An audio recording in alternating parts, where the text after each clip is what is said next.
சரி, வணக்கம் பிள்ளைகள். AL biology Tamil theory class number 121. சரியா? அப்போ 121ல் நாங்கள் என்ன பார்க்க போகிறோம் அப்படின்னா, அக மற்றும் புற சமிக்ஞைகளுக்கான தாவர தூண்டற்பேறுகள். சரிதானே? இப்போ தாவரங்கள் சில தூண்டல்களுக்கு தூண்டற்பேரை காட்டும். என்னென்ன தூண்டல்களுக்கு எவ்வாறு தாவரங்கள் தூண்டற்பேரை காட்ட போகுதுன்றது தான் பார்க்க போகிறோம். சரியா? ரைட். அப்ப நாங்க யூனிட் 4 கடைசி செக்ஷன்ல இருக்கும். சரியா? யூனிட் 4 கடைசி செக்ஷன்ல இருக்கும். அப்ப நாங்க செகண்ட் டேர்முக்கு எது வரைக்கும் நாங்க முடிக்கணும் அப்படின்னா 4.5.1 வரைக்கும் முடிக்கணும். சரியா? 4.5.1 அது என்ன அப்படின்னா வேறுபட்ட தூண்டல்களுக்கு தாவரங்கள் காட்டுகின்ற தூண்டற்பேறுகள். சரியா? இது வரைக்கும் பார்க்கணும். உங்களோட டியூட்ல எத்தனாவது பேஜ் வரைக்கும் பார்க்கணும் அப்படின்னா, எத்தனாவது பேஜ் வரைக்கும் பார்த்தா செகண்ட் டேர்ம் சிலபஸ் முடியும் அப்படின்னா,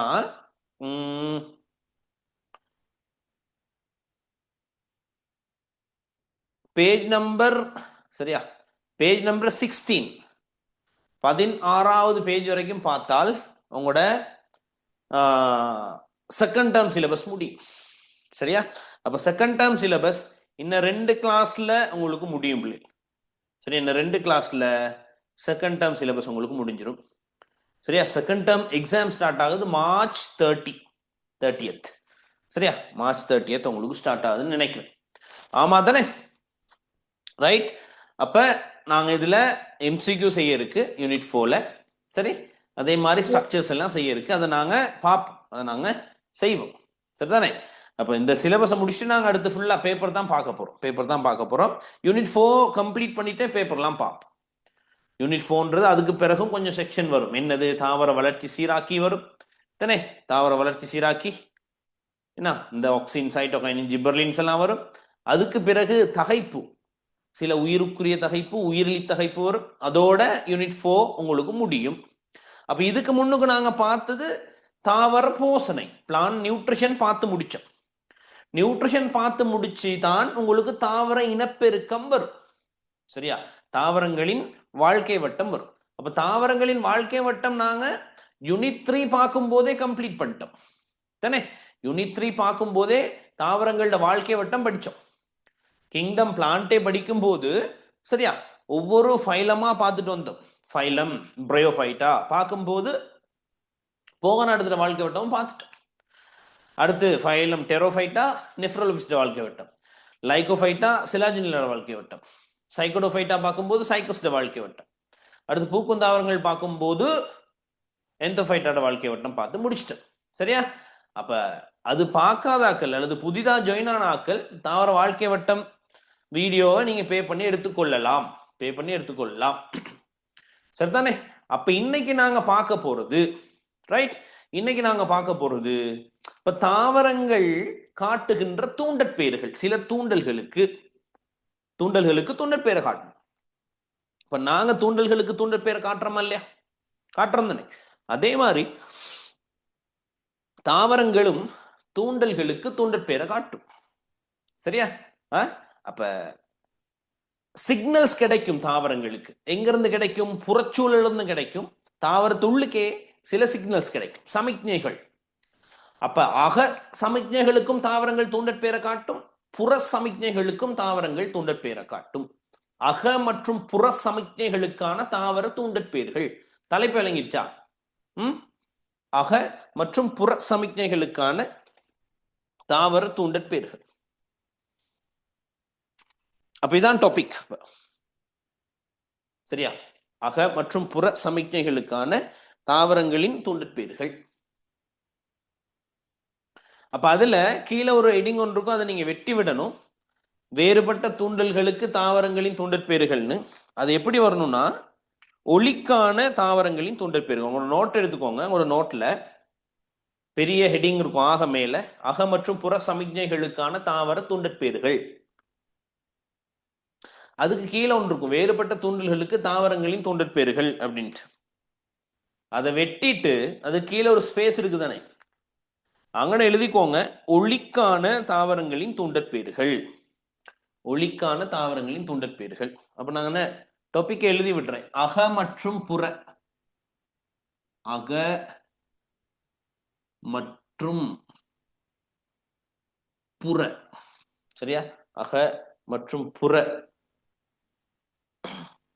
சமிக்ஞைகளுக்கான வெயிட் புற சரி அக மற்றும் புற சமிக்ஞைகளுக்கான சரியா அக மற்றும் புற சமிக்ஞைகளுக்கான தாவர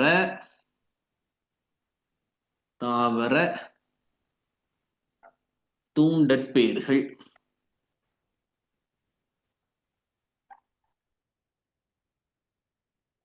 சரியா? தூண்டற்பேர்கள். அப்ப இந்த டாபிக் படிச்சு முடிச்சா உங்களோட செகண்ட் டேர்ம் சிலபஸ் முடிஞ்சிடும். சரியா? அப்ப அதுல நாங்க இன்னைக்கு பார்க்க போறது தாவரங்கள் எந்த தூண்டல்களுக்கு தூண்டற்பேரை காட்ட போகுதுன்னா ஒளிக்கான தாவரங்களின் தூண்டற்பேர்கள். சரியா? அப்ப எங்க டாபிக் இன்னைக்கு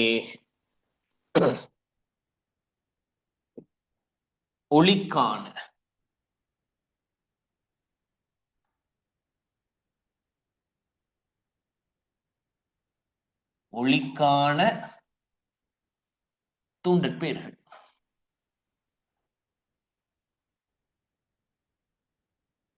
சரியா பிள்ளை? அப்ப தாவரங்கள் எதுக்கு தூண்டற்பேரை காட்டும் அப்படின்னா தாவரங்கள் ஒளிக்கு தூண்டற்பேரை காட்டும். ஃபர்ஸ்டா ஒளி தாவரத்துக்கு ஒரு தூண்டலா இருந்தா அந்த ஒளிக்கு ஒரு தூண்டற்பேரை காட்டும். சரியா? ரெண்டாவது வேற எதுக்கு தாவரங்கள் தூண்டற்பேரை காட்டும் அப்படின்னா புவியீர்ப்புக்கு தாவரங்கள் தூண்டற்பேரை காட்டும். எதுக்கு தூண்டற்பேரை காட்டும் சொல்லுங்க பாப்போம். முதலாவது ஒளிக்கு தாவரங்கள் தூண்டற்பேரை காட்டும். அப்போ ஒளி என்பது ஒரு தூண்டல் தாவரத்துக்கு, ஒளிக்கு அவர் தூண்டற்பேரை காட்டுவார். ரெண்டாவது புவியீர்ப்புக்கு தூண்டற்பேரை காட்டும். சரி, அப்ப ஒளிக்கு தூண்டற்பேரை காட்டும், அடுத்தது புவியீர்ப்புக்கு தூண்டற்பேரை காட்டும், அடுத்தது பொறிமுறை தூண்டல்களுக்கு தூண்டற்பேரை காட்டும். பொறிமுறை தூண்டல். சரியா? அப்ப ஒளிக்கு, புவியீர்ப்புக்கு, பொறிமுறை தூண்டல்களுக்கு எல்லாம் தாவரங்கள் தூண்டற்பேரை காட்டும். சரியா? அப்ப இது மூன்றுக்கும் தாவரங்கள் தூண்டற்பேரை காட்ட போகுது. அதுதான் நாங்க இங்க பார்க்க போறோம். சரிதானே? ஒளிக்கான தூண்டற்பேரு, புவியீர்ப்புக்கான தூண்டற்பேரு, பொறிமுறை தூண்டல்களுக்கான தூண்டற்பேரு. கொஞ்சம் எனக்கு டைம் தாங்க. அப்ப தாவரங்கள் எதுக்கு தூண்டற்பேரை காட்ட போகுதுங்கண்ணே? ஒளிக்கு தாவரங்கள் தூண்டற்பேரை காட்டும், ரெண்டாவது புவியீர்ப்புக்கு தூண்டற்பேரை காட்டும், அடுத்தது பொறிமுறை தூண்டல்கள். என்னென்ன அந்த பொறிமுறை தூண்டல்கள்னு நாங்க பார்ப்போம். சரி, அப்ப முதலாவது ஒளிக்கான தூண்டற்பேர். சரிதானே? ஒளிக்கான தூண்டற்பேர். தாவரங்கள் ஒளிக்கான தூண்டற்பேரை எப்படி காட்டுதுன்றது பார்ப்போம். ரைட். அப்ப ஒளிக்கான தூண்டற்பேர்ல சரி எங்களுக்கு ஒரு விஷயம் தெரியணும். சரியா? ஒளி உருவ பிறப்பு. ஒளிக்கு வெவ்வேறு ஒளிக்கு வெவ்வேறு தூண்டற்பேர்களை காட்டும். அதுல நாங்க பாக்குறோம் ஒளி உருவ பிறப்புனா என்ன. ஃபர்ஸ்டா பார்க்க போறது ஒளி உருவ பிறப்பு. ஒளி உருவ பிறப்பு, போட்டோமோர்போஜெனிசிஸ், அல்லது இதுக்கு இன்னும் ஒரு பேர் இருக்கு, ஒளி தரு உருமாற்றம். ஒளி தரு உருமாற்றம் அப்படின்னா என்னன்னு பார்ப்போம். சரியா? என்னன்னு பார்ப்போம். தாவரத்துக்கு ஒளி அத்தியாவசியமா இல்லையா? அப்படி கண்டிப்பா ஒளி தேவைதானே. ஏன்னா ஒளி தேவை. அப்ப தாவர வளர்ச்சிக்கு ஒளி அவசியம், தாவரங்கள் விருத்தி அடைகிறதுக்கு ஒளி அவசியம். வளர்ச்சி என்னன்னு தெரியும், விருத்தி என்னன்னு தெரியும். அப்ப தாவர வளர்ச்சியிலையும் விருத்திலையும் பல நிறைய நிகழ்வுகள் ஒளியினால் தூண்டப்படும். விளங்குதா? தாவர அப்ப ஒளி உருவ பிறப்பு என்றால் என்ன அப்படின்னா தாவர வளர்ச்சியிலும் விருத்தியிலும் பல முக்கிய நிகழ்வுகள் ஒளியினால் சடுதியாக தூண்டப்படும். சடுதியாக, சரியா, சடுதியாக தூண்டப்படும். அந்த அவ்வளோத்துக்கும் சேர்த்து ஒளி உருவ பிறப்பு அப்படின்னு சொல்லுவோம். அப்ப ஒளி உருவ பிறப்பு என்றால் என்ன அப்படின்னா, தாவர வளர்ச்சியிலும் விருத்தியிலும் பல முக்கிய நிகழ்வுகள் ஒளியினால் சடுதியாக தூண்டப்படும். சரியா, இந்த அவலத்துக்கும் சேர்த்து, சரியா, இவை அனைத்தும் கூட்டாக ஒளி உருவ பிறப்பு விளங்குதா? அப்ப தாவரங்கள்ல இந்த ஒளிய வாங்குறதுக்கு அல்லது ஒளி உருவ பிறப்ப சீராக்குறதுக்கு, சரியா,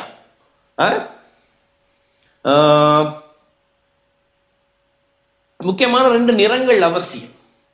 அப்ப கட்புல ஒளி வருது, இந்த கட்புல ஒளியில் உள்ள சிவப்பு ஒளியும் நீல ஒளி, எது சிவப்பு ஒளி, சிவப்பு ஒளியும் நீல ஒளி. இந்த சிவப்பு ஒளியும் நீல ஒளியும் தான் தாவரங்கள்ல இந்த ஒளி உருவ பிறப்ப சீராக்குறதுல முக்கியமான நிறங்கள். இதை நாங்க எங்க பார்த்திருக்கோம்? தாக்க நிறமாலையில பார்த்திருக்கோம். ஞாபகம் இருக்கா? தாக்க நிறமாலை ஒளித்தொகுப்பு படிக்கும்போது தாக்க நிறமாலைன்னு ஒண்ணு படிச்சோமே, ஞாபகம் இருந்தா சரி. சரியா,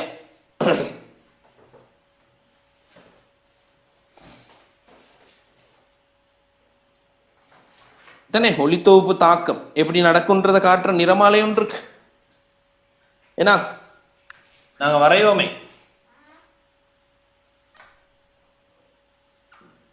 தாக்க நிறமாலை வரைகிறேன். அப்ப 25ல குளோரோஃபில் ஏட, குளோரோஃபில் ஏட என்ன வந்துருந்துச்சு? குளோரோஃபில் ஏட,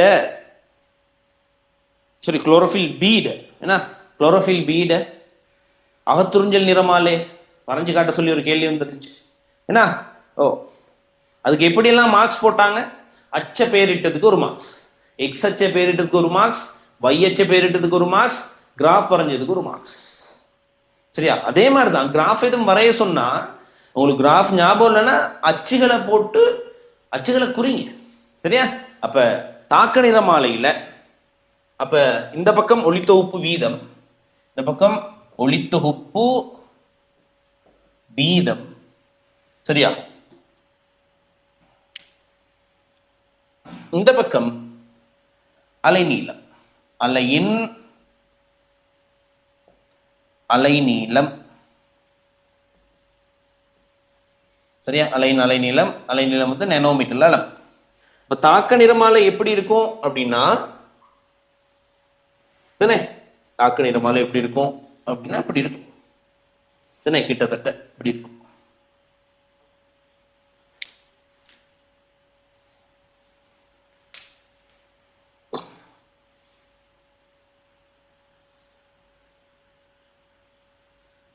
தானே, இப்படி இருக்கு. அப்ப எங்கன்னா 400, ரைட், 400 கிட்டத்தட்ட இந்த இடத்துல 500 நேனோமீட்டர். 400 நேனோமீட்டர், அது 500 நேனோமீட்டர், இது 600 நேனோமீட்டர். சரியா, இது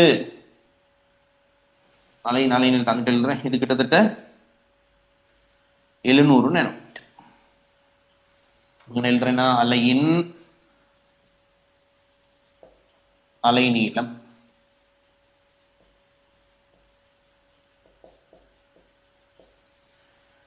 சரியா, அப்ப இது ப்ளூ லைட் தானே, இது ப்ளூ லைட். இது என்னத்தை அப்சர்வ் பண்ணுது, என்னத்தை அகத்துறிஞ்சு? Red light. அப்ப ரெட் லைட்டையும் ப்ளூ லைட்டையும் அகத்துறிஞ்சும் போது ஒளித்தொகுப்பு வீதம் அதிகமா இருக்கு. அப்ப இதுல இருந்து தான் நாங்க ஒரு முடிவுக்கு வர்றோம், தாவரங்கள்ல சிவப்பு ஒளியும் நீல நிற ஒளியும் ஒளி உருவ பிறப்பு சீராக்குறதுல மிக முக்கியமான நிறங்கள் தானே. மிக முக்கியமான நிறங்கள் 2 கேட்டால் அங்கே சிவப்பு ஒளியும் நீல ஒளியும் ஞாபகம். சரியா, செக் பண்ணிருக்கீங்களா? வெயிட்,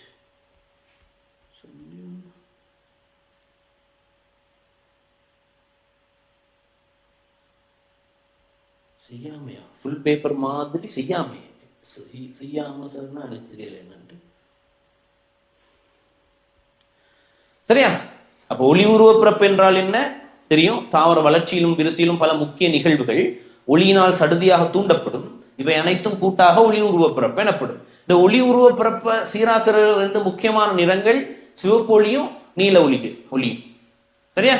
ஓ, அதுல இருந்து எங்க இருந்து நாங்க இந்த முடிவுக்கு வர்றோம்? தாக்க நிறமாலினா அந்த முடிவுக்கு வர்றோம். தாக்க நிறமாலி முடிவு. சரி, அப்ப தாவரங்கள்ல இந்த சிவப்பு நிற ஒளிக்கதிர்களை வாங்குறதுக்கும் நீல நிற ஒளிக்கதிர்களை வாங்குறதுக்கும், சரியா, அடுத்த கதை பாருங்க. சிவப்பு நிற ஒளிக்கதிர்களை வாங்குறதுக்கும் நீல நிற ஒளிக்கதிர்களை வாங்குறதுக்கும் ஒளிவாங்கிகள் உண்டு. தாவரங்கள்ல சிவப்பு நிற ஒளியை வாங்குறதுக்கும் நீல நிற ஒளியை வாங்குறதுக்கும் ஒளிவாங்கிகள் உண்டு. அப்போ ஒளிவாங்கிகள் ரெண்டு வகுப்பு இருக்கு. ஒளிவாங்கிகள் ரெண்டு வகுப்பா நாங்க பிரிச்சோம். சிவப்பு நிற ஒளிவாங்கி எதுனா, சிவப்பு நிறத்தை வாங்குற ஒளி வாங்கியது அப்படின்னா பைட்டோக்ரோம்கள். என்னது? பைட்ரோக்ரோம்கள். பைட்டோக்ரோம்கள் சிவப்பு ஒளிய வாங்குற ஒளிவாங்கி. சரியா? நீல நிறத்தை வாங்குற ஒளிவாங்கி எது அப்படின்னா கிரிப்டோக்ரோம்கள். கிரிப்டோக்ரோம்கள் இல்லைங்கதா? அப்ப தாவரங்கள் பிள்ளைகள் ஒளியை வாங்கணும். ஒளியை வாங்கினா தாவரங்கள்ல பல முக்கியமான நிகழ்வுகள் நடக்கும். அந்த ஒளியை வாங்குறதுக்கு தாவரத்துல ஒளி வாங்கின்னு இருக்கணும். அந்த ஒளி வாங்கிய ரெண்டா பிரிச்சு வச்சிருக்கோம். ஒன்னு பைட்டோக்ரோம்கள், இன்னொன்னு கிரிப்டோக்ரோம். அப்ப பைட்டோக்ரோம் சிவப்பு நிற ஒளியை வாங்கும், கிரிப்டோக்ரோம் நீல நிற ஒளியை வாங்கும். சரியா? அப்ப இந்த ரெண்டு ஒளிவாங்கிகள் தான் இந்த ஒளி உருவப்பிறப்புக்கு அவசியம். அப்ப ஒளி உருவப்பிறப்பு ஏற்படணும்னா பைட்டோக்ரோம் ஒளிவாங்கி தாவரத்தில் இருக்கணும், கிரிப்டோக்ரோம் ஒளிவாங்கி தாவரத்தில் இருக்கணும். அப்ப இந்த ரெண்டு ஒளிவாங்கி இருந்தா தான் தாவரத்துல சிவப்பு ஒளிக்கதிர்களும் நீல ஒளிக்கதிர்களும் தாவரத்தால் வாங்கப்படும், பெற்றுக்கொள்ளப்படும். சரியா? ரைட். அப்ப இந்த ஒளிவாங்கிகள் ஒவ்வொன்றும் ஒவ்வொரு வேலையை செஞ்சுக்கிட்டு இருக்கும். சரியா? ஒளிவாங்கிகள் ஸ்பெஷலா இந்த பைட்டோக்ரோம் ஒளிவாங்கி இருக்கு தானே, இந்த பைட்டோக்ரோம் ஒளிவாங்கி தாவரத்துல வித்து முளைத்தலுக்கு மிக முக்கியமான ஒரு ஒளிவாங்கியா இருக்கும். அப்ப இது என்ன செய்யும்? தாவரத்துல வித்து முளைத்தல்ல பிரதான ஒளிவாங்கியார். வித்து முளைத்தல். சரியா? வித்து முளைத்தலில் பிரதான ஒளிவாங்கி யார் அப்படின்னா பைட்டோக்ரோம். எம்சிக்யூ. வித்து முளைத்தலில் பிரதான ஒளிவாங்கியை குறிப்பிடுக. பைட்டோக்ரோம். சரியா? வித்து முளைத்தலில் பிரதான ஒளிவாங்கியை குறிப்பிடுக. Answer phytochrome. பைட்டோக்ரோம். சரிதானே? ஓகே. அப்ப இந்த ஒளி உருவப்பிறப்புக்கான உதாரணங்கள் என்னென்ன அப்படின்னா, ஒளி உருவப்பிறப்புக்கான உதாரணங்கள் பார்ப்போம். எது எது ஒளியினால் இடம்பெறுகின்றன அப்படின்னு பார்த்தால், முதலாவது சரியா நிழல் தவிர்ப்பு, ஷேட் அவாய்டன்ஸ். நிழல் தவிர்ப்பு என்னன்னு சொல்றேன். சரியா? முதலாவது நிழல் தவிர்ப்பு ஒளி உருவப்பிறப்புனால ஏற்பட்டுறது. ரெண்டாவது பூத்தல். தாவரங்கள் பூக்கணும்னா தாவரத்துக்கு ஒளி கிடைக்கும்.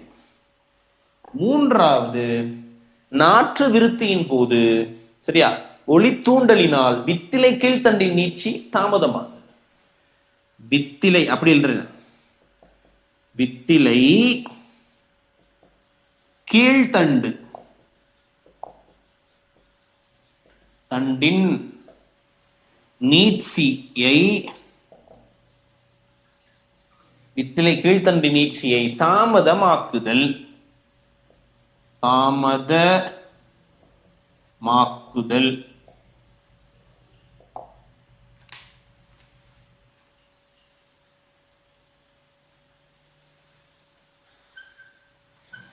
சரியா? வித்திலை கீழ்த்தண்டின் நீட்சியை தாமதமாக்குதல் யாருடைய வேலை? இந்த சரி, எதுக்கு உதாரணம்? ஒளி உருவப்பிறப்புக்கான உதாரணம். அப்ப ஒளி கிடைக்கிறதால தான் தாவரங்கள் நிழல் தவிர்ப்பு செய்யுது. நிழல் தவிர்ப்புனா என்னன்னா சொல்றேனே, இந்த இன்னொரு பிளான்ட் இருக்கு. சரியா? இன்னொரு பிளான்ட் இருக்கு. பக்கத்துல இன்னும் ஒரு பிளான்ட்டும் இருக்கு. அப்ப இந்த தாவரத்தின் நிழல்ல இருந்து இவர் தன்னை பாதுகாக்கணும் தானே. ஏன் இந்த தாவரத்தின் நிழல்ல இருந்து பாதுகாக்கணும்னு சொல்லுங்க பாப்போம். இவருக்கு ஒளி தேவை, தாவரங்களுக்கு ஒளி தேவை. சோ இந்த தாவரத்தின் நிழல்ல இருந்து இவர் தப்பிக்கிறதுக்காக நீண்டு வளருவார். ரெண்டு பேரும் போட்டி போட்டி போட்டி போட்டு வளருவான், மேல் நோக்கி வளர்ந்து போவான். சரியா? ஏது மேல் நோக்கி வளர்ந்து போறோம்? நிழலை தவிர்த்துக் கொள்வதற்காக, நிழலை தவிர்த்துக் கொள்வதற்காக. சரியா? இந்த காட்டு மரங்கள்லாம் பாருங்களே, நீட்டமா நேரா இருக்கும். ஏன் நீட்டமா நேரா இருக்கிறது? ஒளியை பெற்றுக்கொள்றதுக்காக போட்டி போட்டு போட்டி போட்டு வளரும் மேல. சரியா? அதே ஒரு தட்டான் தரையும் இல்லை, பெரிய தரையும் இல்லை, ஒரு மரத்தை நீங்க வச்சு பாருங்க, இது நேரா போகாது, பக்கத்துல கிளைகளை பரப்பி அப்படிதான் போகும். காட்டு மரங்கள் அப்படி இல்லை, நேரா வளர்ந்துட்டு போகும். ரீசன் என்ன? அருகில் உள்ள தாவரத்தின் நிழலை தவிர்த்துக் கொள்வதற்காக. அது விளங்குதா? அப்ப ஒளி உருவ பிறப்புக்கான 3 உதாரணம். ஒண்ணு நிழல் தவிர்ப்பு. நிழல் தவிர்ப்புனா என்னன்னு தெரியும் இப்ப உங்களுக்கு. பூத்தல். அடுத்தது வித்திலை கீழ்த்தண்டின் நீட்சியை தாமதமாக்குதல். இப்ப நாற்று விருத்தியின் போது ஒளி தூண்டலினால் வித்திலை கீழ்த்தண்டின் நீட்சியை தாமதமாக்குதல். என்னங்கன்னு கதை? வித்திலை கீழ்த்தண்டின் நீட்சியை தாமதமாக்குதல் அப்படின்னா, இந்த வித்து, முளைவேர், முளைத்தண்டு மேல வருதா? அப்ப இது வித்திலைகள் தானே, இது வித்திலையின் கீழ்த்தண்டு, இதான் வித்திலை கீழ்த்தண்டு. வித்திலை கீழ்த்தண்டு. சரியா? வித்திலை கீழ்த்தண்டு. இந்த வித்திலை கீழ்த்தண்டு நீட்சியை தாமதமாக்கணும். ஏன்னு சொல்லுங்க பாப்போம். இந்த வித்திலை கீழ்த்தண்டு நல்ல நீட்சி அடைஞ்சிருச்சுனா பிள்ளைகள், சரியா, வித்திலை கீழ்த்தண்டு நன்கு நீட்சி அடைஞ்சிருச்சுனா, சரியா, ஈஸியா உடைஞ்சு போறதுக்கான சான்ஸ் இருக்கா இல்லையா? ஏன்? வித்திலை கீழ்த்தண்டுறது வெரி டெண்டர், இளமையானது. சரியா? பிஞ்சுன்னு சொல்லுவோம் அப்படி. ஸோ அடிக்கிற காத்துக்கு அது பூச்சின்னு வந்து உட்காந்தா எல்லாம் உடஞ்சி போயிடும், பிரேக் ஆகிடும், உடஞ்சிடும். ஸோ இது உடஞ்சின தாவரம் மேல வராதே. ஸோ அதனால சரியா என்ன செய்யும்? அவரோட நீட்சியை ஸ்லோ டவுன் பண்றது, வித்திலை கீழ்த்தண்டி நீட்சியை தாமதமாக்குது. இதெல்லாம் ஒளி உருவ பிறப்புக்கான உதாரணங்கள். ஒளியினால ஏற்படுறது தான் இந்த 3 நிகழ்வுகள். நிழல் தவிர்ப்பு, பூத்தல், வித்திலை கீழ்த்தண்டி நீட்சி தாமதமாகுது. அதை விளங்குச்சா? ரைட். இப்ப நாங்க ஒவ்வொன்றா பார்க்க போறோம். சரியா? வித்து முளைத்தலின் போது ஒளி என்ன பங்களிப்பு செய்து, சரியா? அடுத்து தாவர இடைவிடல்ல, அந்த நிழல் தவிர்ப்புல தாவர ஒளி என்ன செய்துன்றதெல்லாம் பார்ப்போம். அப்ப நாங்க 2 தூண்டற்பேர்கள் பார்ப்போம். வித்து முளைத்தல்ல ஒளி என்ன விளைவை காட்டுது, நிழல் தவிர்ப்புல அதாவது தாவர இடைவிடல்ல ஒளி என்ன செய்யப்படுது. அப்ப முதலாவது நாங்க பார்க்கிறது வித்து முளைத்தல்ல, சரியா, இந்த ஒளி எவ்வாறு பங்களிப்பு செலுத்த போகுது. அடுத்து தாவர இடைவிடல். சரியா? இப்போ ஃபர்ஸ்ட் வந்து வித்து முளைத்தல்ல தாவரங்கள், தாவரம் வந்து ஒளி வந்து எவ்வாறு பங்களிப்பு செய்யுதுன்னு பார்ப்போம். சரியா? முதலாவது அப்ப வித்து முளைத்தலில் ஒளியின் விளைவு. வித்து முளைத்தலில்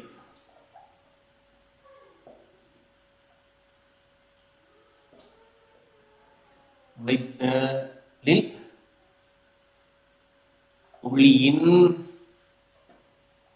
விளைவு. வித்து முளைத்தலுக்கு முக்கியமான ஒளி வாங்கியது ரெட் லைட்டா ப்ளூ லைட்டா? Red light. ரெட் லைட்டை வாங்குற ஒளி வாங்கியது ஃபைட்டோக்ரோம். என்ன? ஃபைட்டோக்ரோம். வித்து முளைத்தலில் தாவரங்கள்ல ஒரு அற்புதமான ஒரு ஒரு நிகழ்வு வித்து முளைக்கிறது.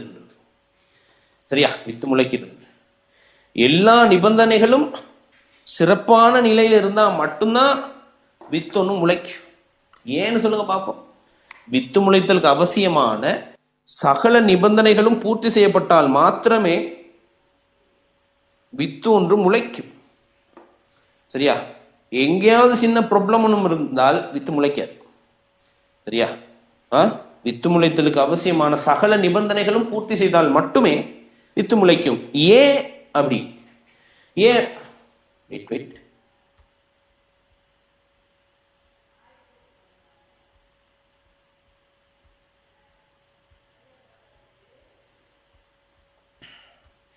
சரியா? அப்ப வித்து முளைத்தலுக்கு அவசியமான சகல நிபந்தனைகளும் பூர்த்தி செய்தால் மட்டுமே வித்து வந்து முளைக்கும். இல்லைன்னா வித்து முளைக்க. ஏன்னு சொல்லுங்க பார்ப்போம். வித்துல காணப்படுற போஷணை பொருட்களின் அளவு, சரியா, போஷணை ஒதுக்குகள் வந்து வரையறைக்குட்பட்டு கொஞ்சம் தான் இருக்கு வித்துல போஷணை பெருமானம். சரியா? ஸோ அதை வேஸ்ட் பண்ண விரும்பாது. ஸோ எல்லாம் பர்ஃபெக்டா இருந்தா தான் வித்து ஒன்று முளைக்க ஸ்டார்ட் ஆகும். சரியா?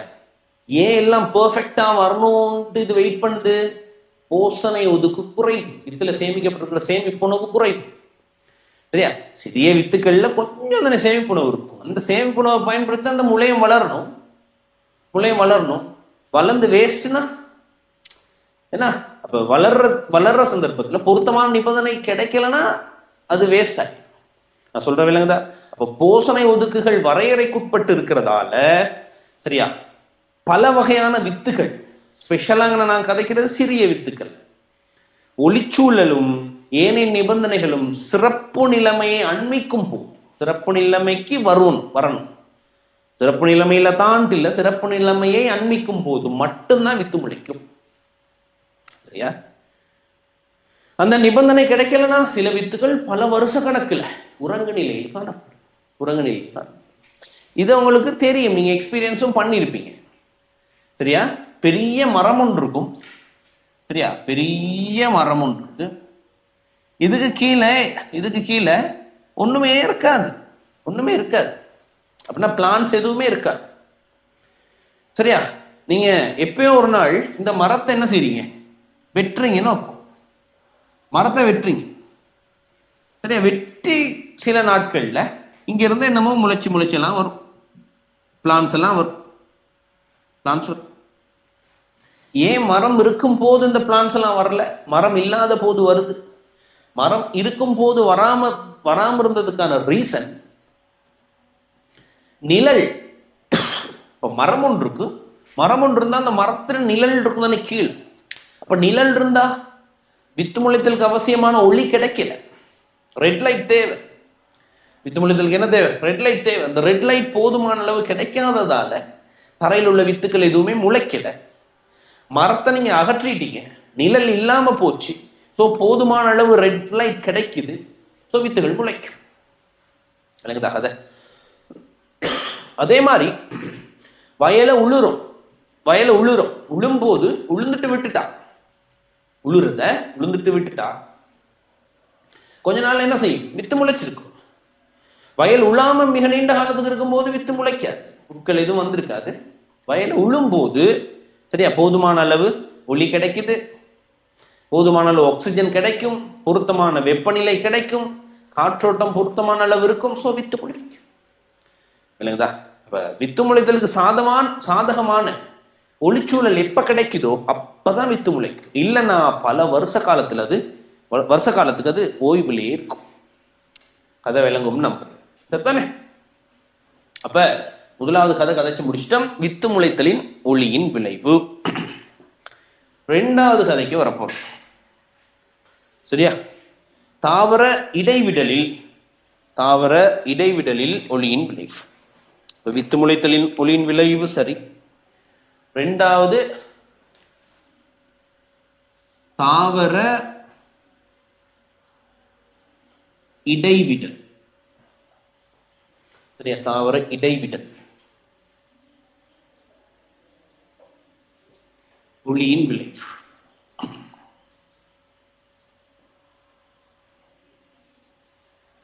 அடுத்தது பூத்தல்ல ஒளியின் விளைவு. சரி, அடுத்தது ஒளி திருப்பத்தில் ஒளியின் விளைவு. இதெல்லாம் பார்ப்போம். 4 இருக்கு பார்க்கறதுக்கு. ஒளியின் விளைவுல 4 கதை இருக்கு. சரி, அப்ப ரெண்டாவது தான் தாவர இடைவிடலில் ஒளியின் விளைவு. என்ன அப்படின்னா, தாவர இடைவிடல்னா என்ன? அந்த நிழல் தவிர்ப்பு தூண்டல் பேர் தான் நிழல் தவிர்ப்பு. என்னன்னு சொல்லுவோம்? தாவர இடைவிடல்னா என்னன்னு கதை பண்ணுவோம் பாருங்க. சரியா? இந்த தாவரங்கள் நாங்க நாட்டுற சந்தர்ப்பத்துல தாவரங்கள் நாங்கள் ஒரு தாவரம் நாட்டியிருக்கோம் சரியா, அடுத்து ஒரு தாவரம் நாட்டியிருக்கோம், இன்னொரு தாவரம் நாட்டியிருக்கோம். இந்த விவசாயிகளுக்கு தெரியும் கத்தரிக்கண்ணை எவ்வளவு ஸ்பேஸ்ல நாட்டணும் அப்படின்ட்டு, மிளகாய் செடியை எவ்வளவு ஸ்பேஸ்ல நாட்டணும், கோவா கன்ற எவ்வளவு ஸ்பேஸுக்கு இடையில நாட்டணும். கிட்ட கிட்டையும் வைக்கக்கூடாது, தூரத்திலையும் வைக்கக்கூடாது. கிட்டத்துல வச்சாலும் விளைச்சல் குறையும், தூரம் தூரம் தள்ளி வச்சாலும் விளைச்சல் குறையும். சரியா, தாவர இடைவிடல், அதுக்கு தான் சொல்றது தாவர இடைவிடல் அப்படின்னு. ஸ்பேஸ் விட்டு போன தாவரங்களுக்கு இடையில ஏன்னா அதுதான் சொல்றதாங்க தாவர இடைவிடல். விளங்குதா? இங்க நான் கதைக்க போறது என்ன அப்படின்னா, கொஞ்சம் வரேன்.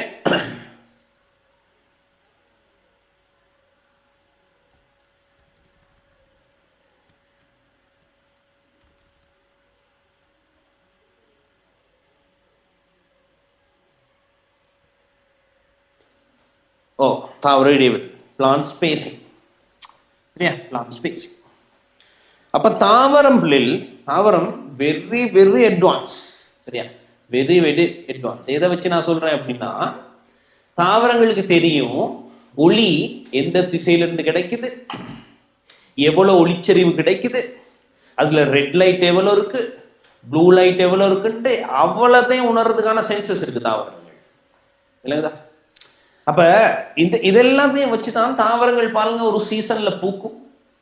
அப்ப ஏப்ரல்ல நிறைய தாவரங்கள் பூக்கும்.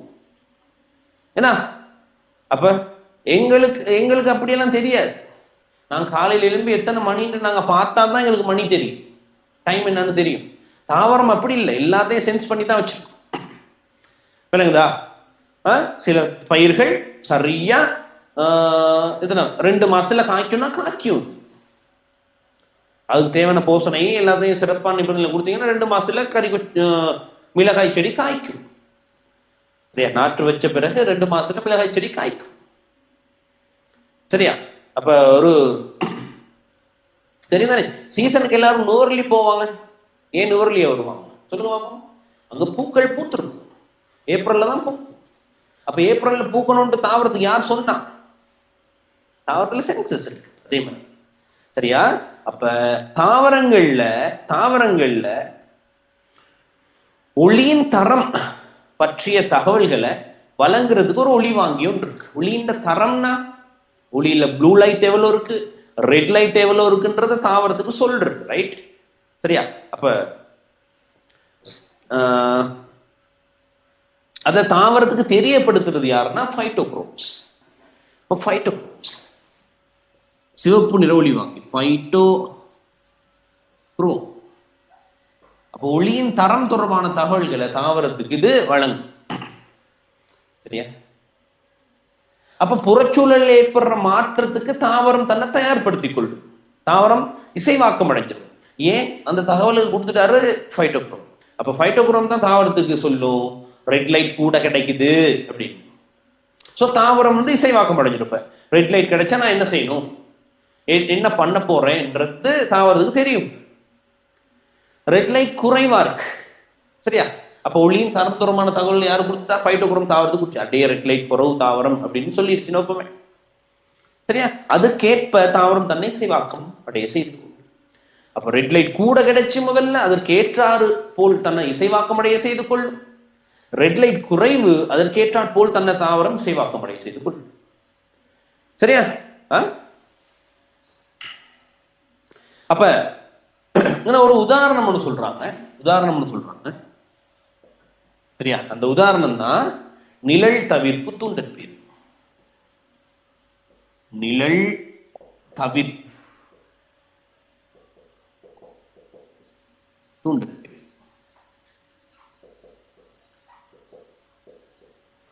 பாருங்க என்னன்ட்டு. சரியா? காட்டு மரத்தின் விதானம்ன்றது தெரியும் தானே? மரங்களோட விதானம்ன்றது தான் இப்ப நான் வரைகிறது தான் மரங்களின் விதானம். சரியா? மரங்களின் விதானம் இதான் மரங்களோட விதானம்.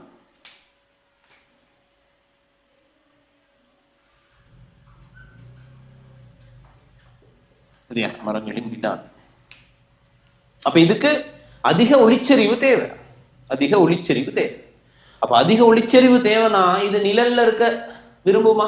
இல்ல, இதுக்கு நிழலே தேவையில்லை. பக்கத்துல யாராவது தாவரம் இருந்தா அவரை முந்தி முந்தி முந்தி வளர்ந்து நிழல் இல்லாமத்தான் ஆக்கி கொள்ள பார்க்கும். நிழல்ல அவர் வளர மாட்டார், நிழல்ல இருக்க விரும்ப மாட்டார்.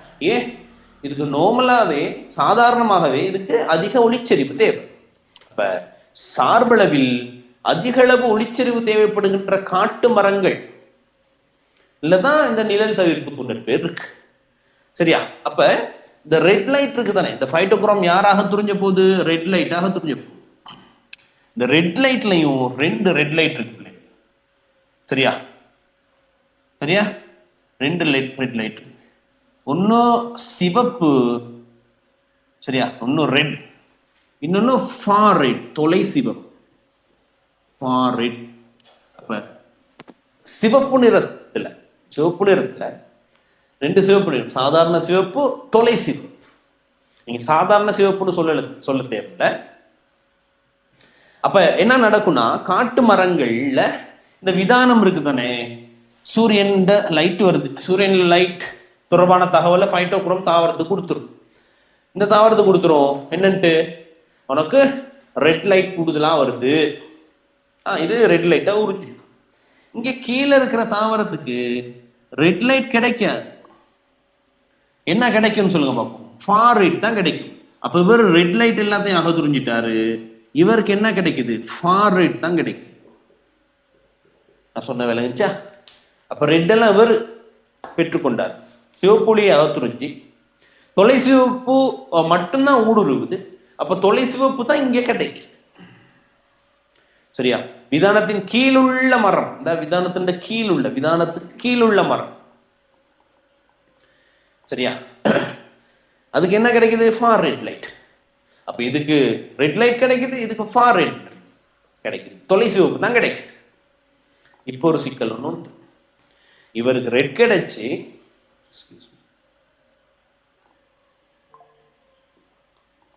மெசேஜ் போட்டுருக்காரு,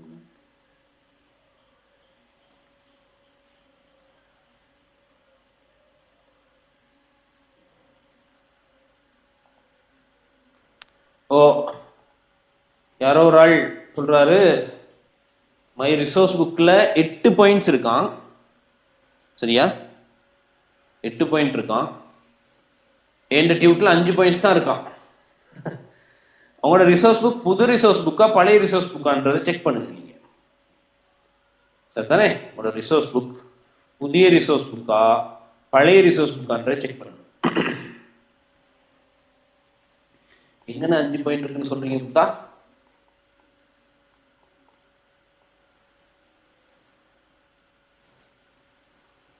எங்கன்னா 5 பாயிண்ட் இருக்குன்னு சொல்றீங்கன்னு எனக்கு தெரியல.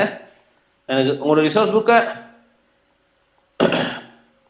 செக் பண்ணுங்க நீங்க. சரியா? ரைட், கவனிங்க. அப்ப என்ன நடக்குது? காட்டு விதானம் தொலை சிவப்பு ஒளியை அகத்துறிஞ்சி தொலை சிவப்புவை தான் ஊடுபுக விடுது.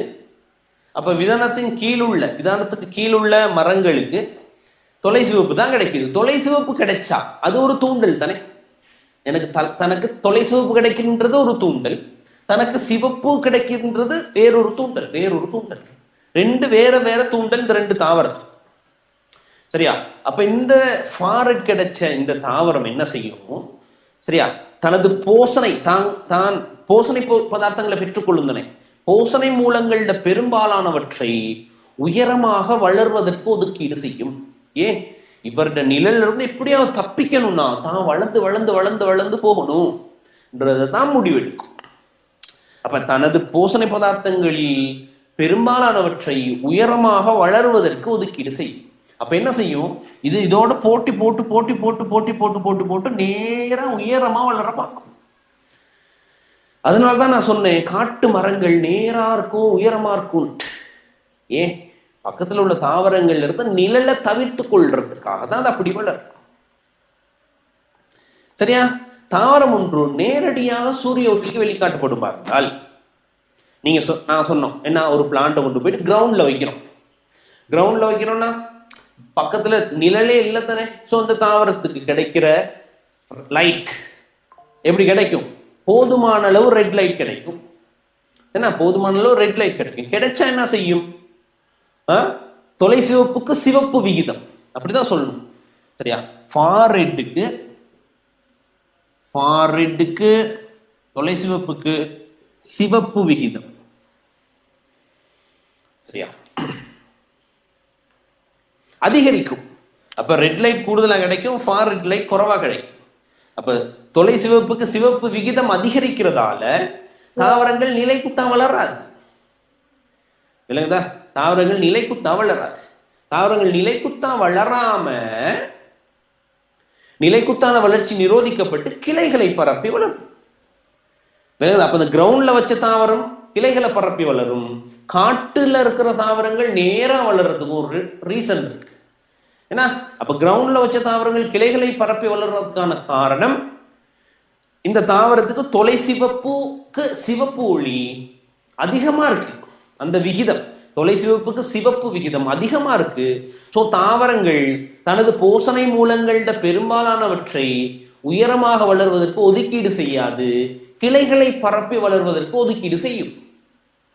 கிளைகளை பரப்பி வளர்வதற்கு ஒதுக்கீடு செய்யும். கதை விலங்கு இருக்கும் நம்புறேன். அப்ப இங்க தொலை சிவப்பு தான் அதிகம் கிடைச்சா, சரியா? தொலை சிவப்பு தான் அதிகமாக கிடைக்குமா இருந்தால் என்ன செய்யும்? தான் பெற்றுக்கொள்கின்ற போஷணை மூலங்களின் பெரும்பாலானவற்றை உயரமாக வளர்வதற்கு ஒதுக்கீடு செய்யும். சரியா? அதை விளங்குச்சா உங்களுக்கு? என்ன அப்ப ரெட் லைட்டுக்கான அலைநீளம், இந்த பாருங்க, ரெட் லைட்டுக்கான அலைநீளம் சாதாரண ரெட்டுக்கான அலைநீளம் என்ன சொல்றாங்க, இதுக்கான அலைநீளம் எவ்வளவுனா 660 நானோமீட்டர்.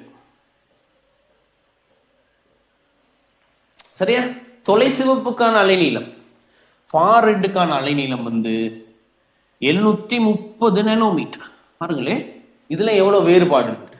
அப்ப சாதாரண சிவப்புக்கான அலைநீளம் 660, தொலை சிவப்புக்கான அலைநீளம் 730. சரியா? அப்ப இதுதான் வித்து முளைத்தல் அதிகரிக்க செய்யும். வித்து முளைத்தலுக்கு இவர் தான் தேவை. இது எதுக்கு தேவை? வித்து முளைத்தல். சரியா? வித்து முளைத்தலுக்கு தேவை. இப்ப ஃபார் ரெட் லைட் கிடைக்குமா இருந்தா வித்து முளைத்தல் நிரோதிக்கப்படும். சரியா? அப்ப இதை தாவரத்துக்கு அறிய செய்யறது இந்த ஒளிவாங்கி, ஃபைட்டோக்ரோம் ஒளிவாங்கி தான். சரியா? ரைட். இப்ப ஃபைட்டோக்ரோம் தொடர்பா பார்த்துட்டோம் நிறைய. என்ன? நிழல் தவிர்ப்பு துண்டற்பேர். அப்ப ஃபைட்டோக்ரோம் தான் ஒளியின் தரம் தொடர்பான தகவலை தாவரத்துக்கு வழங்கும். தாவரம் என்ன முடிவெடுக்கணும்ன்றது தாவரம் டிசைட் பண்ணிக்கும். தாவரம் தன்னை இசைவாக்கி கொள்ளும். அதற்கேற்றாற்போல் இசைவாக்கி கொள்ளும். அப்ப ரெட் லைட்லையும் 2 வகை சாதாரண ரெட்டும் சிவப்பும் தொலை சிவப்பு இருக்கு. சிவப்புட அலைநீளம் 660, தொலை சிவப்புட அலைநீளம் 730.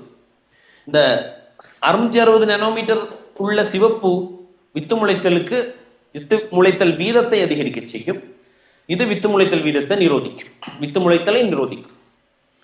சரியா? அடுத்து நீல நிற ஒளிவாங்கிகள் என்ன வேலையை செய்யும்? கிரிப்டோக்ரோம் என்ன வேலையை செய்யும்னா,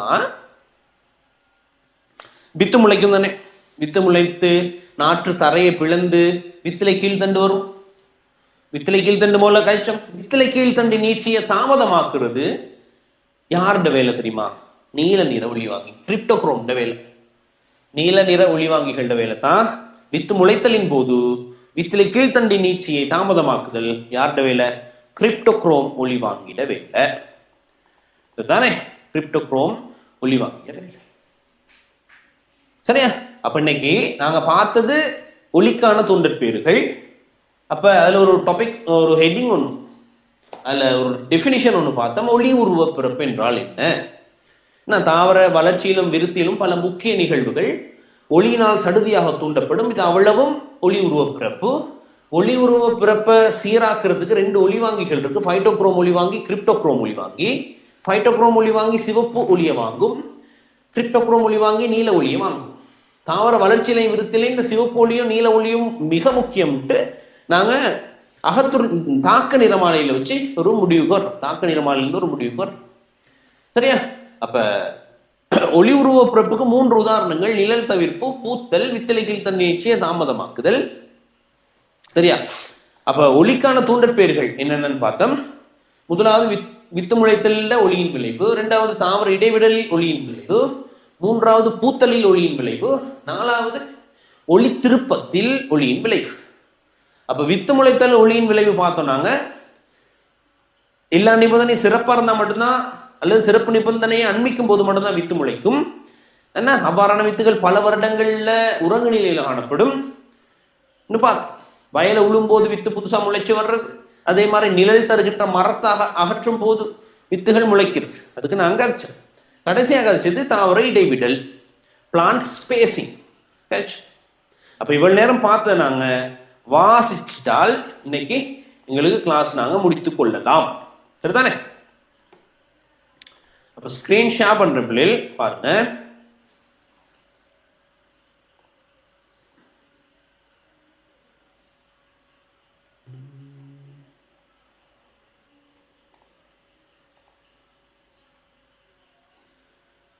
ஸ்கிரீன் ஷேர் ஆயிடுச்சான்னு சொல்லுங்க எனக்கு.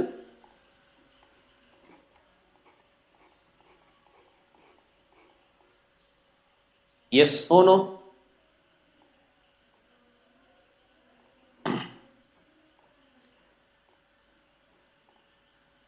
Okay, thank you.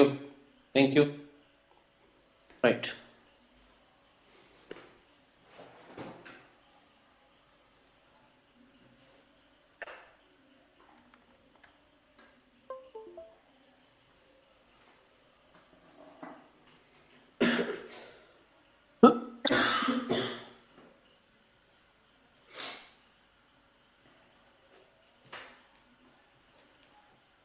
சரியா?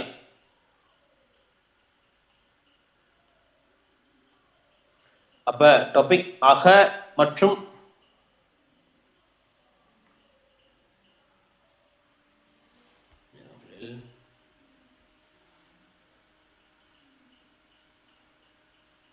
சரி அக மற்றும் புற சமிக்ஞைகளுக்கான தாவர தூண்டற்பெயர்கள். இதை தான் நான் உங்களை கட் பண்ண சொன்னேன். அதை வெட்டி நான் உங்களுக்கு எழுதிக்க சொன்னேன். ஒளிக்கான தாவரங்களின் தூண்டற்பெயர்கள் அப்படின்னு. ஒளிக்கான தாவரங்களின் தூண்டற்பெயர்கள் எழுதி சொன்னேன். ஃபர்ஸ்ட் பார்ப்போம். ஒளி உருவ பிறப்பு, ஒளி தரு உருமாற்றம். என்ன? தாவர வளர்ச்சியிலும் விருத்தியிலும் பல முக்கிய நிகழ்வுகள் ஒளியினால் சடுதியாக தூண்டப்படும். இவை அனைத்தும் கூட்டாக ஒளி உருவ பிறப்பு எனப்படும். போட்டோமோர்போஜெனிசிஸ். அப்ப சிவப்பு மற்றும் நீல ஒளிகள் தாவரங்களில் ஒளி உருவ பிறப்பை சீராக்குவதில் மிக முக்கியமான நிறங்கள் என்பதை யாருக்கு காற்றா? தாக்க நிறமாலை வெளிப்படுத்துகிறது. ஒளிவாங்கிகளின் 2 பிரதான வகுப்புகள். ஒன்னாவது கிரிப்டோக்ரோம், நீல நிறத்தை வாங்கும். அடுத்தது ஃபைட்டோக்ரோம், சிவப்பு நிறத்தை வாங்கும். கிரிப்டோக்ரோம்கள் மற்றும் ஃபைட்டோக்ரோம்களின் பங்களிப்பினால் ஒளி உருவ பிறப்பு ஏற்படும். சரியா?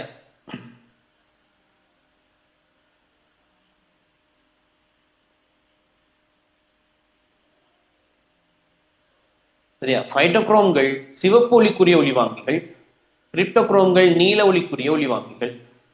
இப்போ ஃபைட்டோக்ரோம்கள் வித்து முளைத்தலின் பிரதான வகையான ஒளிவாங்கி. வித்து முளைத்தலுக்கு எத்தனை நேனோமீட்டர் அலைநீளம் உள்ள ரெட் லைட் தேவைன்னு பார்த்தோம். 660 நேனோமீட்டர் தேவைன்னு பார்த்தோம். சரியா? அப்போ ஒளி உருவ பிறப்புக்கான உதாரணங்கள்: நிழல் தவிர்ப்பு, பூத்தல், நாற்று விருத்தியின் போது ஒளி தூண்டலால் வித்தலை கீழ்த்தண்டின் நீட்சியை அது தாமதமாகுது. இதெல்லாம் ஒளி உருவ பிறப்புக்கான உதாரணங்கள். வித்து முளைத்தல்ல ஃபர்ஸ்டா பார்க்கிறோம். முதலாவது சரியா ஒளியின் விளைவுல முதலாவது வித்து முளைத்தலில் ஒளியின் விளைவு. போசனை ஒதுக்குகள் வரையறைக்குட்பட்டவை ஆதலால் பல வகையான வித்துகள், சிறப்பாக சிறிய வித்துகள். சரியா? ஒளிச்சூழலும் ஏனைய நிபந்தனைகளும் சிறப்பு நிலைமையை அண்மிக்கும் போது மட்டுமே முளைக்கும். இவ்வாறான வித்துகள் ஒளி நிலைமைகள் மாறும் வரை பல வருடங்களாக உறங்கு நிலையில் காணப்படும். அதுல வயலை உழுதல் பாருங்க, அல்லது நிழல் தரும் மரத்தின் இறப்பு போன்றன வித்து முளைத்தலுக்கு சாதகமான ஒளிச்சூழலை ஏற்படுத்தலாம். சரியா? அதுக்கு பிறகு முளைக்கும். போதுமான ஒளி கிடைக்குது தானே. அடுத்து பாருங்க, தாவர இடைவிடலில் ஒளியின் விளை. ரெண்டாவது பிள்ளைகள், இது எஸ்ஏல இன்னும் வரவே இல்லை. ஃபைனல் எக்ஸாம்ல எஸ்ஏல வரல, வந்தாலும் வரலாம் 26 ஆக்களுக்கு. சரியா, சில வேளை 27க்கும் வரலாம். வரலனா பைட்டோக்ரோம்கள் ஒளியின் தரம் பற்றிய தகவல்களை தாவரத்துக்கு வழங்கும். எஸ், இது புறத்தே உள்ள ஒளி நிலைமைகளில் ஏற்படும் மாற்றங்களுக்கு தன்னை இசைவாக்கும். நான் சொன்னேன், ஃபார் ரெட் லைட் கிடைக்குதுன்னா அதற்கேற்ற மாதிரி, ரெட் லைட் கிடைக்குதுன்னா அதற்கேற்ற மாதிரி தாவரம் தன்னை இசைவாக்கிக் கொள்ளும். உதாரணம், சார்பளவில் உயர்வான ஒளிச்செறிவு தேவைப்படுகின்ற காட்டு மரங்களின் விதானத்தின் கீழ் என்னது நிழல் தவிர்ப்பு துண்டற்பேறு. என்னன்னு பார்ப்போம். காட்டு மரங்கள், காட்டு விதானங்கள் கூடுதலாக சிவப்பு ஒளியை அகற்றுள்ளது. ரெட் லைட்டை தான் அது மேல உள்ள மரங்கள் பெற்றுக்கொள்ளும். தொலை சிவப்பு ஃபார் ரெட் என்ன செய்யும்? அது மட்டுமே ஊடுபுக விடுவதனால் விதானத்தின் கீழுள்ள மரம், சரியா, அதன் போசனை மூலங்களில் பெரும்பாலானவற்றை உயரமாக வளர்வதற்கு ஒதுக்கீடு செய்யும். சரியா, இருக்கு காட்டு மரத்தின் விதானம், இது கீழுள்ள மரம். சரியா, அப்ப இங்க ரெட் லைட் அகற்றுஞ்சப்பட்டாச்சு, இவருக்கு ஃபார் ரெட் லைட் தான் கிடைக்கும். அப்ப என்ன செய்யும்? போசனை மூலங்கள் பெரும்பாலானவற்றை உயரமாக வளர்வதற்கு ஒதுக்கீடு செய்யும். மாறாக நேரடி சூரிய ஒளிக்கு தாவரம் வெளிக்காட்டப்பட்டால் தொலை சிவப்பு, சரியா, தொலை சிவப்பு ஒளிக்கும் சிவப்பு ஒளிக்கும், அப்ப ஃபார் ரெட்டுக்குமான விகிதம் கூடுது. அப்ப அப்படின்னா என்ன மீனிங்? ரெட் லைட் கூட கிடைக்குதுன்னு அர்த்தம். அதிகரிப்பனால் நிலைக்குத்தான வளர்ச்சி நிரோதிக்கப்பட்டு கிளைவிடல் தூண்டப்படும். சிவப்பு ஒளிக்கான அலைநீளம் இவ்வளோ 660 நானோமீட்டர் வித்து முளைத்தல் வீதத்தை அதிகரிக்க செய்யும். தொலை சிவப்பு ஒளிக்கான அலைநீளம் 730 வித்து முளைத்தல் அது நிரோதிக்கும். இது யாருனால ஏற்படுது? பைட்டோக்ரோம்களின் விளைவுகளினாலே இவை நடைபெறும். சரிதானே? வித்து முளைத்தலின் போது ஒரு நாற்று தரையை பிளக்கும் போது பாருங்க, வித்தலை கீழ்த்தண்டை நீட்சியின் தாமதம் ஒளியினால் தூண்டப்படும். சரியா, யாரு? நீல ஒளிக்குரிய ஒளிவாங்கிகள் இதுக்கு காரணமா? ப்ளூ லைட் தான் இதுக்கு காரணம். இன்னொரு படம் ஒன்று இருக்கு, அதை நீங்க விளங்கிக்கோ. சரியா, பாருங்க, ஹை ரெட் ஃபார் ரெட் போதுமான அளவு. சரியா, சிவப்புக்கும் ஃபார் ரெட்டுக்குமான விகிதம் அதிகமா இருக்கும். சிவப்பு லைட் தான் இது கூடுதலா கிடைக்கும். இவர் எப்படி இருக்காரு பாருங்க. சரியா, ரெட் லைட் குறைவு, லோ ஆர் எஃப்ஆர் ரேஷியோ. சிவப்பு ஒளி குறைவா கிடைக்குது, ஃபார் ரெட் தொலை சிவப்பு கூட கிடைக்குது. அப்ப என்ன நடக்குது? நிலைக்குத்தா வளர்ந்துகிட்டு போகுதா இல்லையா? இது ரெண்டுக்கும் சேம் ஏஜ் தான். அதே மாதிரி high red light for red light, இது பாருங்க ஆரோக்கியமா இருக்கிற மாதிரி தெரியுது, இது தாவரம் நீட்சி அடைஞ்ச மாதிரி தெரியுது. சரியா, ரெட் லைட் லோவா கிடைக்குது, ஃபார் ரெட் லைட் தான் கூடுதலா கிடைக்குது. சரிதானே? பாருங்க இது எப்படி வளர்ந்துருக்கு. ரைட், இவ்வளவுதான் பிள்ளைகள் கதை. நாங்க அடுத்து பார்க்க வேண்டியது பூத்தலில் ஒளியின் விளைவு. சரியா, பூத்தல் ஒளியின் விளைவு. அடுத்து அங்குரம் நீட்சியுறல் ஒளி திருப்பம் இவற்றில் ஒளியின் விளைவு. ரைட், அடுத்தது புவியீர்ப்புக்கான தூண்டற்பேர்லாம் பார்ப்போம் நாங்க அடுத்த கிளாஸ்ல. டவுட் எதுவும் இல்லைன்னா நீங்க லீவ் ஆகி கொள்ளலாம்.